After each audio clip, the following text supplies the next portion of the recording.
Olá, pessoal, tudo bem? Hoje eu e meu grupo vamos falar um pouquinho mais sobre o linfoma de Hodgkin.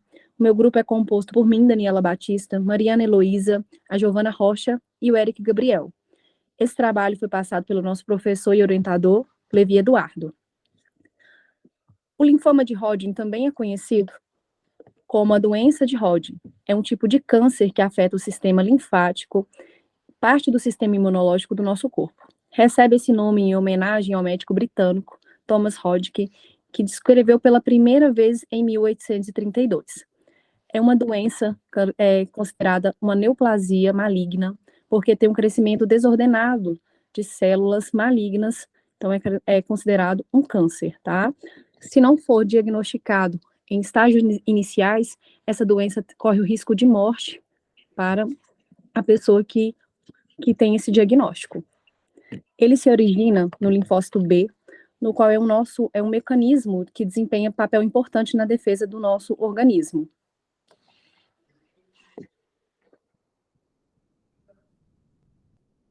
Ele também é mais comum nos locais que apresentam linfonodos. Então, é um câncer que é mais comum nas axilas, na área de pescoço, também por ter grande concentração de linfonodos. Observa-se também que esse câncer tem como predileção por homens. É um padrão biomodal e é notado em respeito à idade do paciente e à época do diagnóstico. Tem um pico observado entre de 15 a 35 anos e outro pico que é visto após os 50 anos.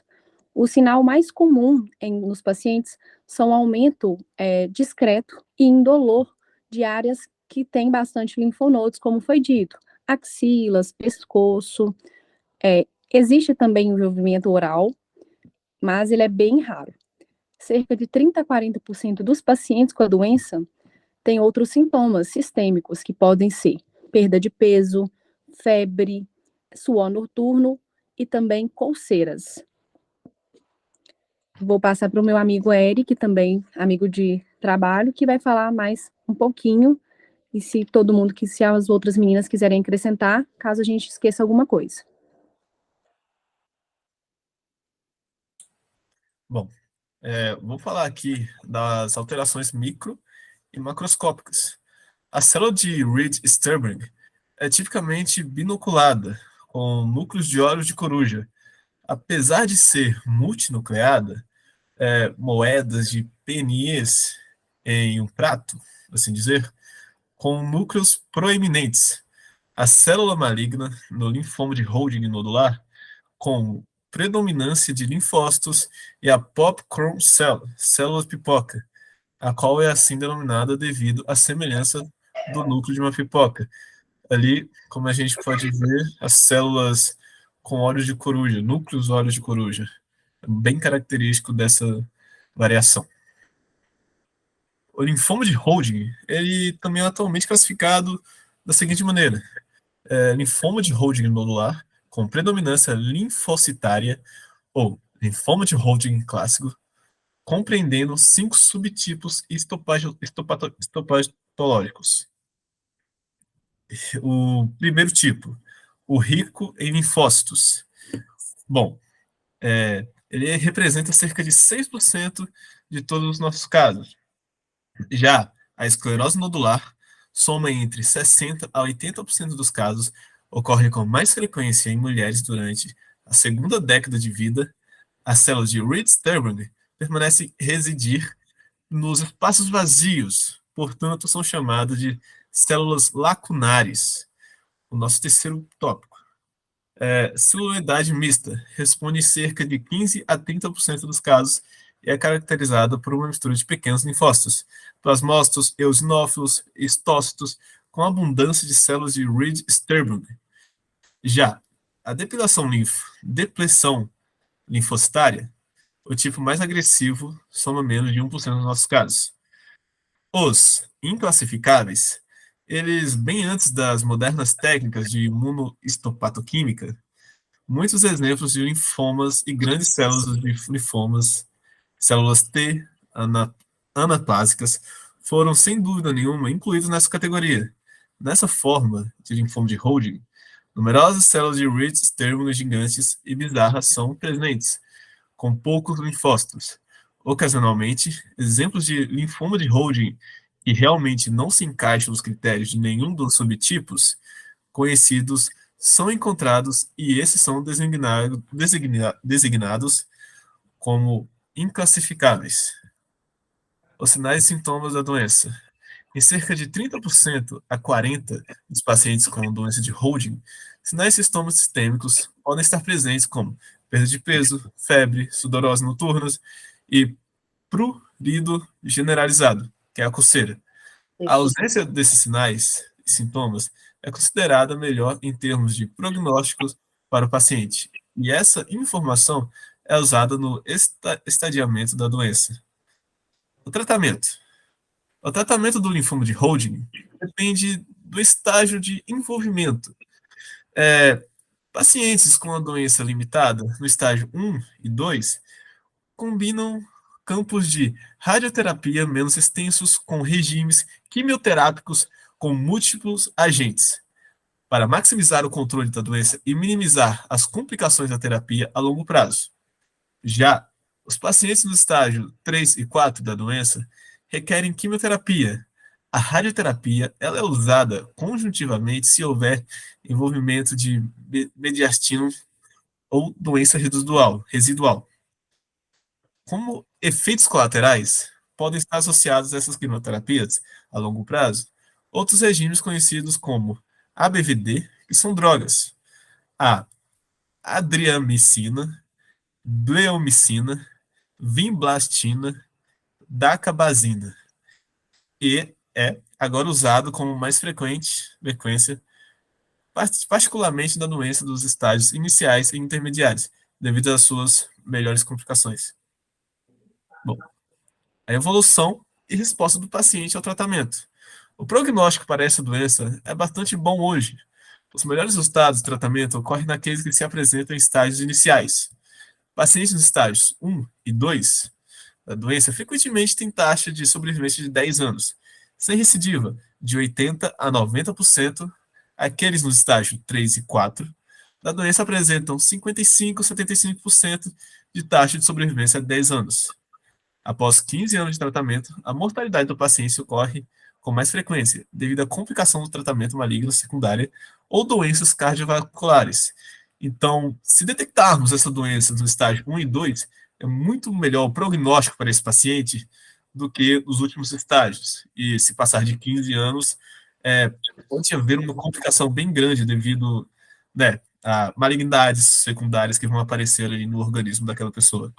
Eric, só um momento, se eu puder Sim. citar, fazer uma colocação, que você falou da questão dos estágios iniciais, a partir do momento que ela é diagnosticada, o tratamento também, querendo ou não, vai ser um tratamento, né, menos agressivo para aquela pessoa.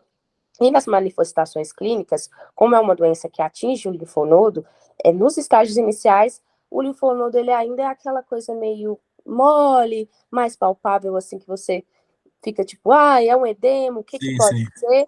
E ao progredir essa doença, ele se encontra mais enrijecido, podendo também, se não identificado nos estágios iniciais, ficar mais rígido e também afetar outros grupos de linfonodos e tecidos extralinfáticos. É uma manifestação clínica muito importante que vai afetar no tratamento e também no decorrer desta doença. Só uma colocação mesmo. Muito obrigado. Agora a gente vai passar aqui para o nosso caso clínico. Embora essa doença ela tenha afetado muito mais homens, a gente trouxe um caso clínico que é um caso raro por ter acontecido com uma mulher, cujo nome é Camila Alves Fernandes. Ela tem 25 anos, parda, vendedora, nascida em Belo Horizonte, Minas Gerais, e residente aqui em Sete Lagoas há 5 anos. É uma paciente que procurou o serviço, o PA, o Hospital Nossa Senhora das Graças, com a queixa de febre, uma febre de 38 graus, que estava já há alguns dias, consequentemente, há 15 dias, e só passava com o uso de dipirona, e foi associada também a outros fatores e sintomas da doença. Ela perdeu 4 quilos nesse tempo, então foi consideravelmente muito peso para poucos dias, e teve episódios, né? teve o suor, sempre sentiu suor ao entardecer. Lembrando também que o exame físico, a paciente ela se encontrava febril, a febre é um sintoma, com aumento discreto no pescoço, como já havia sido dito, a Mari acabou de fazer a colocação. Então, além do aumento, ela não sentia dor, então era um aumento sem queixa de dor. Também ela relatou não ter feito nenhum tipo de ultrassonografia para investigar a alteração. Devido a isso, o médico encaminhou ela para a realização de exames para saber, já que é uma doença que é pouco investigada e pouco falada, então tem poucas evidências sobre a doença.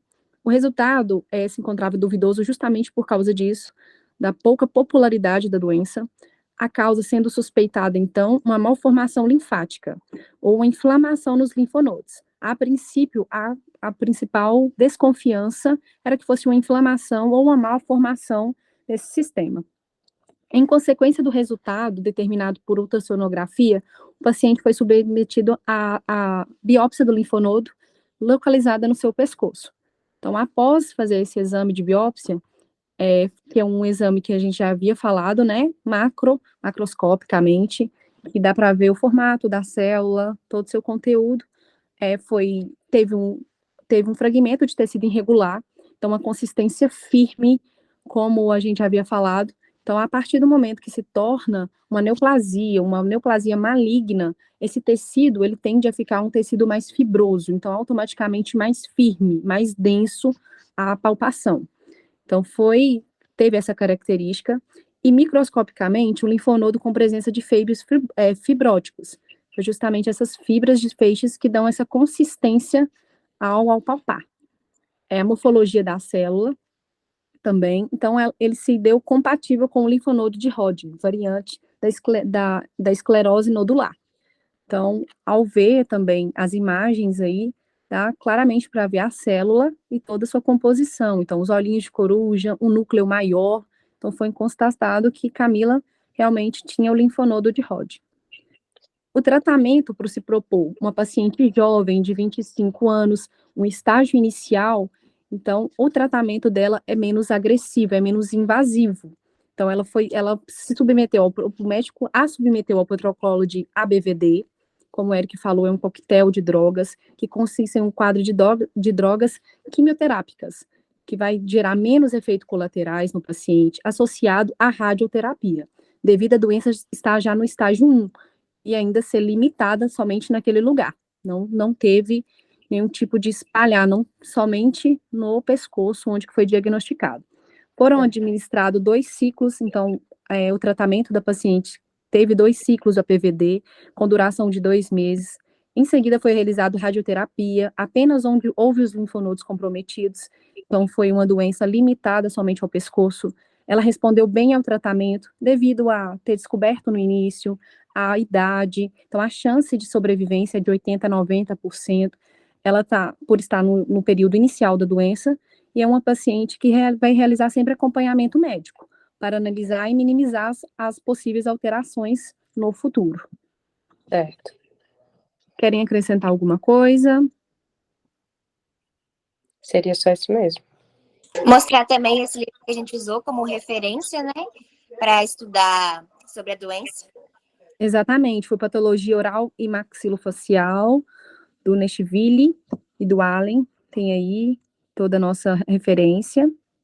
Lembrando também que esse caso, ele foi um caso que nós usamos como base, porém, tanto o nome quanto a idade foi algo fictício, né? Mas é caso de uma alteração que existe, porém, o nome e a idade, a paciente que mora aqui e tudo mais, foi algo fictício. Ok. Somente, pessoal?